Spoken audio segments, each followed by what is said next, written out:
샬롬, 2022년 10월 8일 토요일입니다. 기도하겠습니다. 주님, 오늘도 말씀으로 이 하루를 열게 하심을 감사드립니다. 사랑하는 주님, 이제는 우리 인생에서 기도의 열매를 맺기 원합니다. 우리 교회를 위하여, 우리 이웃을 위하여, 우리 가족을 위하여, 우리 민족을 위하여 기도하는 제목마다 다 주님의 마음을 움직여 열매 맺게 하소서. 예수님의 이름으로 기도드립니다. 아멘. 오늘의 말씀은 신명기 29장입니다. 호렙에서 이스라엘 자손과 세우신 언약 외에 여호와께서 모세에게 명령하여 모압 땅에서 그들과 세우신 언약의 말씀은 이러하니라. 모세가 온 이스라엘을 소집하고 그들에게 이르되 여호와께서 애굽 땅에서 너희의 목전에 바로와 그의 모든 신하와 그의 온 땅에 행하신 모든 일을 너희가 보았나니 곧 그 큰 시험과 이적과 큰 기사를 내 눈으로 보았느니라. 그러나 깨닫는 마음과 보는 눈과 듣는 귀는 오늘까지 여호와께서 너희에게 주지 아니하셨느니라. 주께서 40년 동안 너희를 광야에서 인도하셨거니와 너희 몸의 옷이 낡아지지 아니하였고 너희 발의 신이 헤어지지 아니하였으며 너희에게 떡도 먹지 못하며 포도주나 독주를 마시지 못하게 하셨음은 주는 너희의 하나님 여호와이신 줄을 알게 하려 하심이니라. 너희가 이곳에 올 때에 헤스본 왕 시온과 바산 왕 옥이 우리와 싸우러 나왔으므로 우리가 그들을 치고 그 땅을 차지하여 루벤과 갓과 므낫세 반 지파에게 기업으로 주었나니 그런즉 너희는 이 언약의 말씀을 지켜 행하라. 그리하면 너희가 하는 모든 일이 형통하리라. 오늘 너희 곧 너희의 수령과 너희의 지파와 너희의 장로들과 너희의 지도자와 이스라엘 모든 남자와 너희의 유아들과 너희의 아내와 및 내 진중에 있는 객과 너를 위하여 나무를 패는 자로부터 물 깃는 자까지 다 너희의 하나님 여호와 앞에 서 있는 것은 네 하나님 여호와의 언약에 참여하며 또 네 하나님 여호와께서 오늘 내게 하시는 맹세에 참여하여 여호와께서 내게 말씀하신 대로 또 내 조상 아브라함과 이삭과 야곱에게 맹세하신 대로 오늘 너를 세워 자기 백성을 삼으시고 그는 친히 네 하나님이 되시려 함이니라. 내가 이 언약과 맹세를 너희에게만 세우는 것이 아니라 오늘 우리 하나님 여호와 앞에서 우리와 함께 여기 서 있는 자와 오늘 우리와 함께 여기 있지 아니한 자에게까지이니 우리가 애굽 땅에서 살았던 것과 너희가 여러 나라를 통과한 것을 너희가 알며 너희가 또 그들 중에 있는 가증한 것과 목석과 은금의 우상을 보았느니라. 너희 중에 남자나 여자나 가족이나 집하나 오늘 그 마음이 우리 하나님 여호와를 떠나서 그 모든 민족의 신들에게 가서 섬길까 염려하며 독초와 쑥의 뿌리가 너희 중에 생겨서 이 저주의 말을 듣고도 심중에 스스로 복을 빌어 이르기를 내가 내 마음이 완악하여 젖은 것과 마른 것이 멸망할지라도 내게는 평안이 있으리라 할까 함이라. 여호와는 이런 자를 사하지 않으실 뿐 아니라 그 위에 여호와의 분노와 질투의 불을 부으시며 또 이 책에 기록된 모든 저주를 그에게 더하실 것이라. 여호와께서 그의 이름을 천하에서 지워버리시되 여호와께서 곧 이스라엘 모든 지파 중에서 그를 구별하시고 이 율법책에 기록된 모든 언약의 저주대로 그에게 화를 더하시리라. 너희 뒤에 일어나는 너희의 자손과 멀리서 오는 객이 그 땅의 재앙과 여호와께서 그 땅에 유행시키시는 질병을 보며 그 온 땅이 유황이 되며 소금이 되며 또 불에 타서 심지도 못하며 결실함도 없으며 거기에는 아무 풀도 나지 아니함이 옛적에 여호와께서 진노와 격분으로 멸하신 소돔과 고모라와 아드마와 스보임의 무너짐과 같음을 보고 물을 것이요.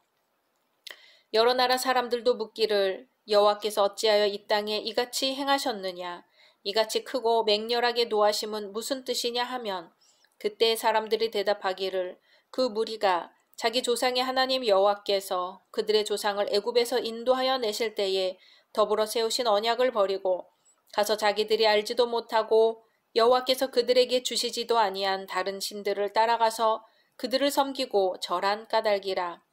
이러므로 여호와께서 이 땅에 진노하사 이 책에 기록된 모든 저주대로 재앙을 내리시고 여호와께서 또 진노와 격분과 크게 통한하심으로 그들을 이 땅에서 뽑아내사 다른 나라에 내던지심이 오늘과 같다 하리라.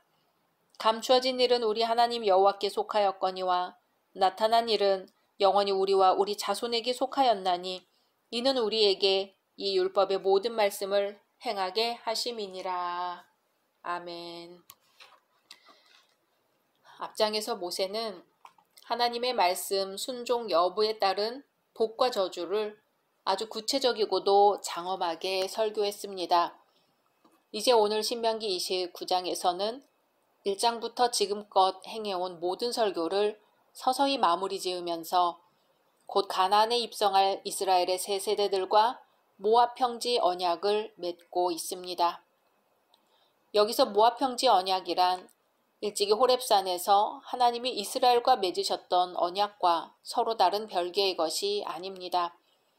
다만 지금 모압 평지에 있는 사람들은 호렙산 언약 당시 20세 미만이었거나 출생하지 않았던 새로운 세대로서 호렙산 언약을 잘 모르거나 그 언약의 중요성을 크게 인식하지 못하는 이들입니다. 그래서 그들에게 그 언약을 새롭게 환기시키고 재확인시키는 언약일 뿐입니다. 그러므로 호렙산 언약과 모압 평지 언약은 언약의 대상이 새롭게 변모되었을 뿐 그 언약의 내용은 근본적으로 동일한 것임을 알 수 있습니다. 오늘 말씀의 내용을 살펴보면 신명기 29장은 신명기 속에 들어있는 또 하나의 요약된 신명기라는 느낌을 받을 수 있습니다. 출애굽 이후 40년의 광야 생활에 대한 회고와 율법 순종에 대한 요구, 또 복과 저주에 대한 내용은 모압 평지 언약의 대상인 이스라엘 세 세대들에게 경고의 형태로 나옵니다. 1절에서 9절은 출애굽 사건과 언약 회고의 내용입니다. 모세가 하나님의 은혜로 점철된 이스라엘의 과거 역사, 즉 출애굽 구속 사건과 광야 인도 사건 및 아모리 족속 정복 사건 등을 백성들에게 상기시켜주고 있는 부분입니다. 모세가 이러한 역사적 사실을 언급하고 있는 이유는 이스라엘을 구출하시고 지금까지 인도하신 하나님의 은혜와 한 번 맺으신 언약에 대해서는 반드시 이루시는 하나님의 신실성을 강조하기 위함입니다. 그렇게 백성들에게 하나님의 말씀에 순종해야 하는 당위성을 역설합니다. 이러한 하나님의 은혜와 신실하심이 없었더라면 이스라엘은 지금도 그리고 앞으로도 영원히 애굽의 속박의 사슬을 벗어나지 못하고 계속 노예민족으로 남아 고통의 나날을 보낼 수밖에 없었을 것입니다. 모세는 바로 이 점을 백성들에게 주지시키면서 일찍이 하나님과 맺었던 언약 준수를 촉구하고 있는 것입니다. 10절에서 15절은 언약의 대상에 대해 언급합니다. 남녀노소, 신분, 귀천, 지위, 고하, 그리고 민족, 혈통 등에 관계없이 이스라엘 공동체 안에 거하는 자는 누구든지 여호와의 언약에 차별 없이 참여할 수 있음을 구체적인 예까지 들어가면서 분명히 언급하고 있습니다. 즉 여기서는 모압 평지 언약의 대상이 누구인가를 분명하게 규명하고 있습니다. 그 대상은 첫째, 이스라엘의 열조인 아브라함과 이삭, 야곱이었습니다. 둘째, 당시 생존해 있던 모든 이스라엘인 및 이스라엘 공동체 내의 이방인들입니다. 셋째, 당시에는 출생하지도 않았던 그들의 모든 자손들입니다.